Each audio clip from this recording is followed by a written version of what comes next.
चाहते हो? मैं बड़ी होकर डॉक्टर बनना चाहती हूँ। मैं गरीबों का फ्री में इलाज करूँगी। मैं अपने देश का नाम रोशन करूँगी। मैं अपना खुद का लैब खोलूँगी डॉक्टर का। मैं अपनी अम्मी अब्बू का नाम रोशन करूँगी।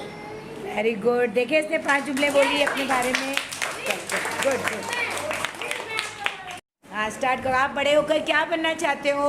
5 जुमले बोलेंगे आप अपने बारे में। मैं फौजी बनना चाहता हूँ। जी। मैं अपने देश की रक्षा करूँगा। हाँ। मैं गुंडों से लड़ूंगा। मैं अपने देश की रक्षा करूँगा। मैं अपने देश को कुछ नहीं होने दूंगा। मैं अपने देश की रक्षा करूँगा। और क्या करो? आराम से और बोलो। और क्या करोगे? दुश्मनों को जान से मार दूंगा और अपने देश की रक्षा करूँगा। और किसका नाम रोशन करोगे? मैं अपने देश के नाम रोशन करूँगा। Very good. क्लैप करो सब के लिए।